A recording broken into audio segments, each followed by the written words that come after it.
एक ऐसी भयानक बीमारी जिसे दुनिया ने पहले कभी नहीं देखा था। एक रहस्यमयी अनिद्रा वायरस पूरी दुनिया में आग की तरह फैल रहा था। संक्रमित लोग चाहे कितने भी थके हों, उन्हें नींद ही नहीं आती थी। शुरुआत में लक्षण मामूली लगे, दिमाग सुस्त पड़ जाना, ध्यान भटकना, प्रतिक्रिया धीमी हो जाना। लेकिन जैसे जैसे दिन बीतते गए और मरीज लगातार कई रातों तक नहीं सो पाए, हालात खतरनाक होने लगे। लोग चिड़चिड़े, गुस्सैल और हिंसक होने लगे। पर असली डर अभी बाकी था। जब पूरी दुनिया की नींद उड़ जाए तो हादसे होना तय है, और जब हादसे बढ़ते हैं तो समाज का संतुलन टूटने लगता है, कानून व्यवस्था डगमगाने लगती है और सभ्यता विनाश की ओर बढ़ने लगती है। स्वागत है 2026 में रिलीज हुई साइंस फिक्शन थ्रिलर फिल्म। कहानी हमें ले जाती है स्वीडन के एक मशहूर स्की रिजॉर्ट पर। पहाड़ की ऊंचाई पर जा रही केबल कार अचानक खराब हो जाती है। जो केबिन आगे बढ़ना चाहिए था वो तेजी से उल्टा पीछे की ओर जाने लगता है। पर्यटक घबराकर चीखने लगते हैं। उन्हें समझ में आ जाता है कि कुछ बहुत गलत हो रहा है, लेकिन ऑपरेशन रूम में मौजूद कर्मचारी बस खाली आंखों से देख रहा था। न कोई बटन दबाया गया, न इमरजेंसी ब्रेक लगाया गया। नतीजा, केबिन बेकाबू होकर घूमता है और यात्री बर्फ पर जा गिरते हैं। जब तक बचाव दल पहुंचता है, दर्जनों लोग गंभीर रूप से घायल हो चुके होते हैं। इस हादसे का वीडियो इंटरनेट पर वायरल हो जाता है और पूरे देश का ध्यान अपनी ओर खींच लेता है। डॉक्टर एलेन घायलों का इलाज कर ही रही थी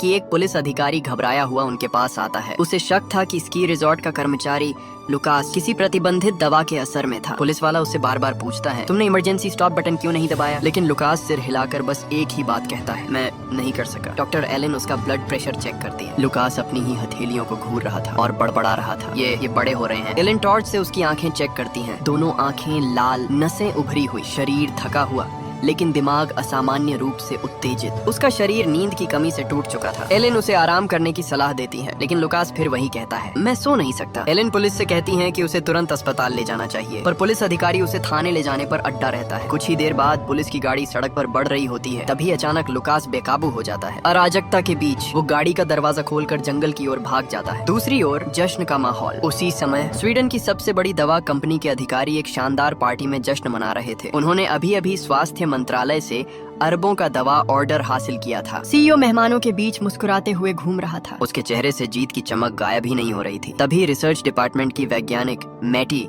हड़बड़ाते हुए पार्टी में घुसती है। उसका चेहरा गंभीर था। वो बताती है, नई विकसित दवा में घातक खामी है, उसे तुरंत बंद करना और रिपोर्ट करना जरूरी है। लेकिन पार्टी में स्वास्थ्य मंत्रालय के बड़े अधिकारी मौजूद थे। सीईओ ने रिपोर्ट सरसरी तौर पर देखी और सिक्योरिटी से मैटी को बाहर निकलवा दिया। शहर के अलग अलग कोनों में अजीब घटनाएं होने लगी। एक जिम में एक महिला ट्रेडमिल पर लगातार दौड़ती रही। इतना दौड़ी कि थकान से उछलकर गिर गई, लेकिन उसके चेहरे पर अजीब उत्तेजना थी। वो कह रही थी, मैं खुद को इतना थका दूंगी कि शायद नींद आ जाए। उधर स्वास्थ्य मंत्री समाचार देख रही थी। हर चैनल पर एक ही खबर, अनिद्रा के मामले तेजी से बढ़ रहे हैं। अस्पताल मरीजों से भर चुके थे, लेकिन अभी तक किसी को अंदाजा नहीं था कि ये सब एक बड़े विनाश की शुरुआत है। लुकास की आखिरी कॉल। रात में डॉक्टर एलेन अपनी गर्लफ्रेंड के साथ डेट पर थी। तभी उन्हें एक अनजान नंबर से कॉल आता है। फोन पर लुकास था। उसकी आवाज टूटी हुई, घबराई हुई। वो बार बार कह रहा था, कृपया मुझे बचा लीजिए। एलेन पहले ही पुलिस की लापरवाही से नाराज थी। उन्होंने पुलिस को सूचना देने के बजाय खुद लुकास के भी पते पर जाने का फैसला किया। दरवाजा आधा खुला था। घर के अंदर सन्नाटा था। किचन में नल खुला हुआ था। फ्रिज के अंदर से हल्की आवाज आ रही थी। बाथरूम की लाइट जल रही थी। एलेन जैसे ही दरवाजा खोलती हैं, वो देखती हैं लुकास फर्श पर पड़ा है। उसका शरीर ठंडा, कठोर, वो मर चुका था। आसमान में एक और त्रासदी। उसी समय दवा कंपनी का सीईओ अपने प्राइवेट जेट से मुख्यालय लौट रहा था। उसे अचानक मैटी की रिपोर्ट याद आती है। रिपोर्ट में लिखा था, कच्चे माल का एक टैंक लीक हो गया था, जिससे पास का भूजल दूषित हो सकता है। यह जनता के लिए विनाशकारी हो सकता था। सीईओ अपने अधीनस्थों को कॉल करना चाहता है, लेकिन विमान में सिग्नल नहीं था। तभी विमान अचानक बुरी तरह हिलने लगता है। यात्री घबराकर एक दूसरे को देखते हैं, लेकिन असली भयावह सच्चाई ये थी, पायलट पहले ही बेहोश हो चुका था। उसकी आंखें भी लुकास की तरह लाल थीं। वो भी कई दिनों से नहीं सोया था। कुछ ही पलों में विमान जमीन की ओर गिरने लगता है। अगली सुबह खबर फैलती है, विमान दुर्घटनाग्रस्त। 170 लोगों की मौके पर मौत, और किसी को अंदाजा भी नहीं कि इसका संबंध उसी अनिद्रा वायरस से है। डॉक्टर एलेन की गर्लफ्रेंड की आंखें भी अब लाल हो चुकी थीं, लेकिन उसने इसे सिर्फ नींद की कमी समझकर नजरअंदाज कर दिया। यही लापरवाही आगे चलकर सबसे बड़ी गलती साबित होने वाली थी। स्वीडन की कैबिनेट ने आपात बैठक बुलाई। मेडिकल रिपोर्ट देखकर सबके रोंगटे खड़े हो गए। सिर्फ 10 दिनों में 4000 लोग एक ही न्यूरोलॉजिकल बीमारी से संक्रमित पाए गए। इस बीमारी का एक ही मुख्य लक्षण था, नींद का पूरी तरह खत्म हो जाना। शुरुआत में नींद आने में दिक्कत, फिर रात भर जागना, धीरे धीरे याददाश्त कमजोर, ध्यान भंग और आखिर में हिंसक व्यवहार। मामले तेजी से बढ़ते जा रहे थे और अब सवाल ये था, क्या ये सिर्फ एक बीमारी है या मानव सभ्यता के अंत की शुरुआत? धीरे धीरे डर पूरे समाज में फैलने लगा। सोशल मीडिया पर लोग इस अजीब बीमारी पर बहस करने लगे। किसी ने इसे नाम दिया वाका। अगर विमान हादसे ने ऊंचे अधिकारियों को न झकझोरा होता तो शायद कोई भी इस बीमारी की असली भयावहता को समझ नहीं पाता। सोचिए, एक अनुभवी पायलट उड़ान के दौरान नियंत्रण खो देता है, तो फिर हर high risk profession, pilot, doctor, driver, सैनिक, सब चलते फिरते टाइम बम बन सकते हैं। सबसे बड़ी समस्या ये थी जबकि स्वास्थ्य मंत्रालय को अभी तक बीमारी का कारण नहीं मिला था। मरीजों की संख्या हर घंटे बढ़ रही थी। लोगों को लगने लगा था ये बीमारी संक्रामक है। रक्षा मंत्री ने तो और भी चौंकाने वाला बयान दिया। उनका मानना था ये कोई प्राकृतिक बीमारी नहीं बल्कि जैविक हमला हो सकता है या फिर कोई अज्ञात साउंड वेपन। प्रधानमंत्री कार्यालय में डॉक्टर एलन की गर्लफ्रेंड कर्ली प्रधानमंत्री का शेड्यूल तैयार कर रही थी। तभी उसकी सीनियर अधिकारी आकर उसे आदेश देने लगी। कर्ली पहले से तनाव में थी। उसने साफ कहा, मैं प्रधानमंत्री की निजी सचिव हूँ, आपकी अधीनस्थ नहीं। लेकिन सीनियर ने व्यंग्य से उसका अपमान किया। बस उसी पल कुछ टूट गया। कर्ली ने मेज से पेन स्टैंड उठाया और गुस्से में उसकी गर्दन पर दे मारा। ऑफिस में अफरा तफरी मच गई। दोनों को तुरंत अस्पताल ले जाया गया। सीनियर की जान बच गई। लेकिन कर्ली को देखकर एलन के पैरों तले जमीन खिसक गई। उसे पहले ही सिडेटिव इंजेक्शन दिया गया था, फिर भी उसे नींद नहीं आ रही थी। स्पष्ट था वो भी वाका की शिकार हो चुकी थी। उधर प्रधानमंत्री विमान हादसे में मारे गए लोगों के लिए श्रद्धांजलि सभा में भाषण दे रही थी, लेकिन किसी ने ध्यान नहीं दिया। उनकी आंखें भी खून सी लाल थीं, आवाज लड़खड़ा रही थी और भाषण के बीच में ही वो अचानक गिर पड़ी। कुछ ही घंटों बाद खबर आई प्रधानमंत्री की मृत्यु, कारण अत्यधिक थकान से हृदय गति रुकना। लेकिन जब लैब में उनके खून की जांच हुई तो उसमें भी उसी अज्ञात वायरस के निशान मिले। अब ये सिर्फ स्वास्थ्य संकट नहीं रहा था, ये राष्ट्रीय आपदा थी। एक अंधेरे कमरे में टोपी पहने एक रहस्यमयी आदमी विल्सन नाम के इंजीनियर से मिल रहा था। उसने कहा अगला हमला जल्द होगा। उसे एक गुप्त मिशन के लिए तकनीकी विशेषज्ञ चाहिए था, ऐसा व्यक्ति जो राजनीति या मीडिया से प्रभावित न हो। काफी लालच देने के बाद विल्सन ने हामी भर दी, लेकिन चेतावनी साफ थी, ये मिशन टॉप सीक्रेट है। अगर राज खुला तो सिर्फ विल्सन ही नहीं, उसका परिवार भी खतरे में होगा। दवा कंपनी की लैब में एक महिला शोधकर्ता घबराई हुई थी। उसे पता चला कच्चे माल का टैंक नंबर 4 2 दिन पहले लीक हो गया था। वो मैटी को कॉल करती है। मैटी टूट चुकी थी। उसने बताया मेंटेनेंस में देरी की वजह से टैंक फट गया और शहर का पूरा पानी दूषित हो गया।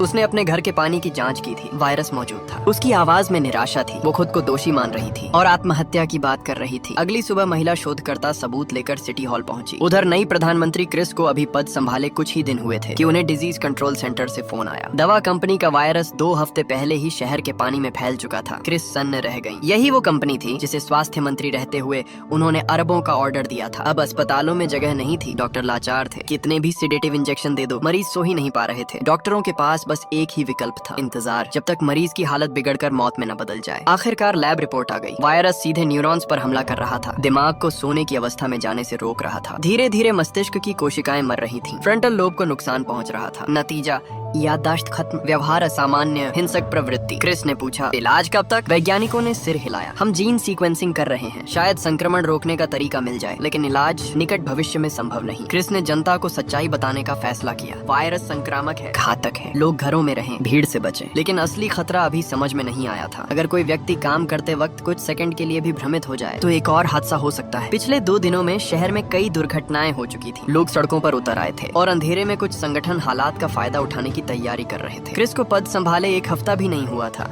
और वो पूरी तरह थक चुकी थी। सबसे डरावनी बात, उनकी आंखें भी लाल हो चुकी थी। पूरे शहर में अनिद्रा वायरस विस्फोट की तरह फैल चुका था। सरकार के पास न कोई इलाज था, न कोई ठोस बचाव योजना, बल्कि उन्होंने सख्त आदेश जारी कर दिया, संक्रमित लोग घरों में बंद रहें और वहीं इंतजार करें, यानी धीरे धीरे मौत का इंतजार। गुस्साए लोग सड़कों पर उतर आए। उनके पास खोने के लिए अब कुछ बचा ही नहीं था। सवाल सिर्फ एक था, क्या वो चुपचाप मरने का इंतजार करेंगे? कार्यवाहक प्रधानमंत्री क्रिस ने वायरस की जानकारी सार्वजनिक की ही थी कि उसी रात मुख्य वायरस विशेषज्ञ का फोन आया। नई खोज सामने आई थी। संक्रमित लोगों की आंखों का लाल होना सिर्फ थकान नहीं था, वो दरअसल मस्तिष्क में रक्तस्राव का संकेत था। जब लाल नसें लगभग पूरा घेरा बना लेती हैं, तो समझिए मौत करीब है। संक्रमण के लगभग 10 दिन बाद आंखों में पूरा लाल घेरा बन जाता है और वही अंतिम समय होता है। फोन सुनकर क्रिस सन्न रह गया, क्योंकि उसकी अपनी आंखों में लाल नसें आधा चक्र पूरा कर चुकी थी। मतलब उसके पास भी ज्यादा समय नहीं था। अगली सुबह हजारों लोग सड़कों पर थे। किसी ने अफवाह फैलाई थी, इस वायरस के पीछे नई सरकार का हाथ है। और क्योंकि दवा कंपनी का सबसे बड़ा ऑर्डर क्रिस ने स्वास्थ्य मंत्री रहते हुए दिया था, भीड़ ने उसे दोषी मान लिया। क्रिस के पास सफाई देने का समय नहीं था। कैबिनेट मीटिंग में उसने घोषणा की, जिसकी आंखों में लालिमा शुरू हो चुकी है। उसके पास अधिकतम 10-12 दिन ही है। वो चाहता था कि सच जनता के सामने रखा जाए, ताकि लोग अपने अंतिम दिनों को समझदारी से जी सकें। लेकिन उसकी गर्लफ्रेंड ने विरोध किया, ये समाज में और अराजकता फैलाएगा। फिर भी क्रिस ने झूठ बोलने से इनकार कर दिया। उसने प्रेस कॉन्फ्रेंस में पूरी सच्चाई बता दी, संक्रमण से मृत्यु तक का पूरा टाइमलाइन सार्वजनिक कर दिया और अंत में देश से माफी मांगते हुए प्रधानमंत्री पद से इस्तीफा दे दिया। कैबिनेट में अफरा तफरी मच गई। अधिकांश मंत्री खुद संक्रमित थे या उनके परिवार संक्रमित थे। नियम के अनुसार सबसे वरिष्ठ मंत्री को पद संभालना था, लेकिन अंतर्राष्ट्रीय समर्थन की जरूरत थी। इसलिए विदेश मंत्री सागा को कार्यवाहक प्रधानमंत्री चुना गया। सागा ने शर्त रखी, वो रक्षा मंत्रालय भी अपने पास रखेगा, क्योंकि हालात नियंत्रण से बाहर थे। और अगले ही दिन स्वीडन स्वीडन के इतिहास का सबसे सख्त लॉकडाउन लागू हुआ। दिन हो या रात, कोई भी घर से बाहर नहीं निकलेगा। सैनिक सड़कों पर तैनात कर दिए गए। दवा लेने जाना भी अपराध जैसा हो गया। लेकिन लोग घर में बैठकर मरने को तैयार नहीं थे। हजारों लोग पुलिस की ढालों से भिड़ गए। लाठी, आंसू गैस, गोलियां, शहर युद्ध भूमि बन चुका था। उधर विल्सन, जो पहले ही एक गुप्त मिशन में शामिल हो चुका था, अब उसने बम तैयार कर लिया था। उसका इरादा साफ था, सही समय पर सरकार को गहरा घाव देना। देश गृहयुद्ध की कगार पर था। इस्तीफा देने के बाद क्रिस ने एक और फैसला किया। उसका बेटा यूगो शहर के बाहर जेल में सजा काट रहा था। हालात बिगड़ने से पहले उसे घर लाना जरूरी था। विडंबना ये थी, पिता पुत्र का रिश्ता कभी अच्छा नहीं रहा। क्रिस ने ही उसे गैर कानूनी दवाइयों के मामले में खुद पुलिस को सौंपा था। लंबे दर्द से बेहतर है छोटा दर्द, उसने यही सोचकर किया था। लेकिन जेल हालात से भी बदतर निकली। कैदी रोज मारपीट करते, हिंसा आम थी। यूगो कई दिनों से फोन कर रहा था। लोग मुझे मारना चाहते हैं, कहते हैं मेरे पिता ने ये वायरस फैलाया। क्रिस ने इसे बहाना समझा, पर उसी रात कैदियों ने सच में उसे बुरी तरह पीटा। अगली सुबह जेल में दंगा भड़क उठा। यूगो एक कोने में छिपा रहा और शायद वही फैसला उसकी जान बचा गया। क्रिस बेटे को लेने निकला, लेकिन शहर से बाहर जाने वाले रास्ते सील थे। आधिकारिक पास जरूरी था। सैनिकों ने उसे रोका। पहले तो उसने अपनी पहचान दिखाकर समझाने की कोशिश की, पर जब बात नहीं बनी तो उसने बैरिकेड तोड़ दिया। सैनिकों ने औपचारिक चेतावनी दी, लेकिन शायद उसके पूर्व प्रधानमंत्री होने के कारण गोली नहीं चलाई। वो निकल गया। उधर डॉक्टर एलन अस्पताल में रोज मौत देख रही थी। सैकड़ों संक्रमित, लाल आंखें, नींद से वंचित दिमाग और धीरे धीरे पागलपन में बदलती भीड़। वो समझ चुकी थी, अब ये सिर्फ मेडिकल संकट नहीं, मानव सभ्यता की परीक्षा है। एलन किसी भी डॉक्टर से ज्यादा अच्छी तरह जानती थी कि संक्रमित लोगों की मौत कब तय हो जाती है। जब उसने अपनी गर्लफ्रेंड कर्ली की आंखों में लाल नसों का जाल हर दिन और घना होते देखा, तो उसके अंदर का डर शब्दों में बयान नहीं हो सकता था। एक दिन उसने देखा कि एक डॉक्टर ने कर्ली के बिस्तर के पास काली टेप लगा दी है। एलिन समझ गई, ये संकेत था कि मरीज अंतिम अवस्था में है और अब उपचार छोड़ दिया गया है। वह तुरंत अपने सहकर्मियों से बहस करने पहुंच गई, लेकिन किसी ने उसकी बात नहीं सुनी। कर्ली को अस्पताल में 10 दिन हो चुके थे। अनुभव के अनुसार अब उसके पास अधिकतम 3 दिन थे। उसके अंग एक एक कर जवाब दे देंगे, लेकिन एलिन हार मानने वालों में से नहीं थी। जब अस्पताल इलाज नहीं कर सकता तो वह खुद रास्ता खोजेगी। वह कर्ली को लेकर अस्पताल से निकल आई और दोनों अपने घर लौट आए। कर्ली को ठंडे पानी में तैरने की आदत थी। अब उसमें तैरने की ताकत नहीं बची थी, इसलिए वह सीधे बर्फ जैसे ठंडे पानी से भरे बाथटब में लेट गई। लगातार नजदीकी संपर्क के कारण एलिन भी संक्रमित हो चुकी थी। लेकिन तभी उसने एक अजीब बात नोटिस की। कर्ली की मानसिक हालत थोड़ी बेहतर लग रही थी। उसकी आंखों की लाल नसें भी हल्की पड़ गई थी। शक की एक चिंगारी उम्मीद में बदलने लगी। एलिन ने इंटरनेट पर रिसर्च खंगाली। वास्तव में कुछ शोध बताते थे कि कम तापमान कुछ वायरस की सक्रियता को दबा सकता है। अपने शक की पुष्टि करने के लिए वह अकेले एक झील के किनारे गई। हड्डियां कंपा देने वाली ठंड में आधा घंटा पानी में रही। जब बाहर निकली तो शरीर का तापमान कई डिग्री गिर चुका था और उसकी आंखों की लालिमा भी कम हो गई थी। एलिन के चेहरे पर महीनों बाद मुस्कान आई। शायद यही रास्ता है। अगले ही दिन वह अस्पताल भागी, लेकिन वहाँ पहले जैसी भीड़ नहीं थी। गलियारों में सन्नाटा और मौत की गंध फैली थी। उसने अपने सबसे करीबी सहयोगी डेनियल को अपनी खोज बताई, लेकिन डेनियल बेहद व्यस्त था। हर तरफ मौत थी और उसके पास किसी अनुमान को आजमाने का समय नहीं था। घर लौटकर एलिन ने टीवी पर खबर देखी। वही महिला शोधकर्ता जिसने दवा कंपनी की पोल खोली थी। उस रात एलिन ने उसके घर के बाहर इंतजार किया। वह उसे रोककर अपनी खोज बताती है। शोधकर्ता ने ध्यान से सुना। वह वायरस की संरचना समझती थी। उसने माना, सिद्धांत रूप से कम तापमान वायरस की गतिविधि धीमी कर सकता है, लेकिन इसे बड़े स्तर पर साबित करना होगा। क्योंकि उसे नौकरी से निकाल दिया गया था, अब सिर्फ एक ही रास्ता था, पूर्व प्रधानमंत्री क्रिस से संपर्क। इस बीच हालात और बिगड़ चुके थे। हर दिन हजारों बल्कि दसियों हजार लोग मर रहे थे। सरकार के पास बड़े पैमाने पर प्रयोग करने का समय नहीं था। नई प्रधानमंत्री सागा ने लंबी सोच विचार के बाद फैसला किया, जो भी संसाधन बचे हैं इस नई थेरेपी पर लगा दिए जाए। देश की आखिरी उम्मीद अब एलिन और उस शोधकर्ता पर थी। उधर विल्सन बम लेकर प्रशासनिक भवन पहुंच चुका था। पुलिस और सैनिक बाहर प्रदर्शनकारियों से जूझ रहे थे। किसी ने उसके बैग पर ध्यान नहीं दिया। सागा जनता को शांत करने के लिए भाषण देने जा रही थी कि तभी एक भयानक धमाका हुआ। धूल का गुब्बार छोटा तो सागा किसी तरह खड़ी थी। इमारत मजबूत थी, वह बच गई। उसे तुरंत भूमिगत बंकर में ले जाया गया, जहां संकट के समय युद्धकालीन कमांड सेंटर बनाया जाता है। लेकिन बाहर हालात बेकाबू थे। लोग सड़कों पर उमड़ रहे थे। सैनिक भी कम पड़ रहे थे। स्वास्थ्य मंत्रालय की रिपोर्ट और भयावह थी। सिर्फ एक दिन में 80,000 मौतें। अगर यही रफ्तार रही तो कुछ ही दिनों में पूरा देश खाली हो जाएगा। अब सबकी निगाहें लो टेम्परेचर थेरेपी पर थी। एलिन और शोधकर्ता ने छोटे स्तर पर प्रयोग शुरू कर दिए। सुविधाएं सीमित थी, लेकिन जरूरी उपकरण मिल गए। स्वयं सेवकों की कमी नहीं थी, क्योंकि अब हर कोई मरने से पहले आखिरी कोशिश करना चाहता था। इनमें एलिन और कर्ली भी शामिल थी। योजना साफ थी, अत्यधिक ठंडे सलाइन सॉल्यूशन से शरीर का तापमान नियंत्रित तरीके से कम किया जाएगा। पूरी प्रक्रिया मशीनों की निगरानी में होगी।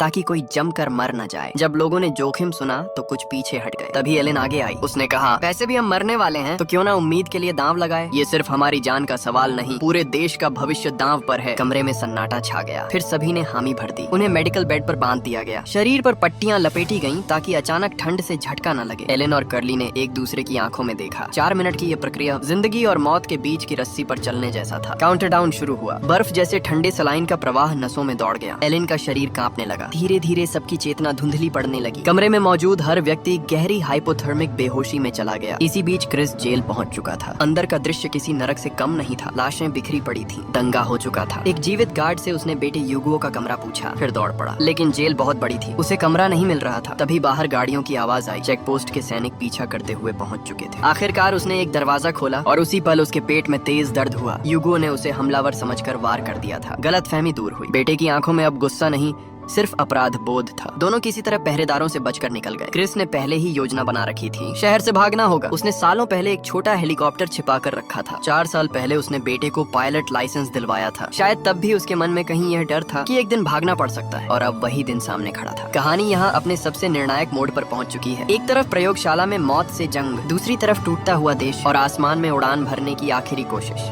अब सवाल सिर्फ इतना है, क्या ठंड सच में मौत को रोक पाएगी, या ये मानवता की आखिरी सांसें हैं। जब हेलीकॉप्टर उड़ान भरने ही वाला था, क्रिस वहीं खड़ा रह गया। वह जानता था कि वह खुद संक्रमित है। उसके पास गिनती के ही दिन बचे हैं। वह किसी और शहर जाकर वायरस नहीं फैलाना चाहता था, और कुछ अधूरे हिसाब उसे यहीं चुकाने थे। यूगो कॉकपिट में बैठा।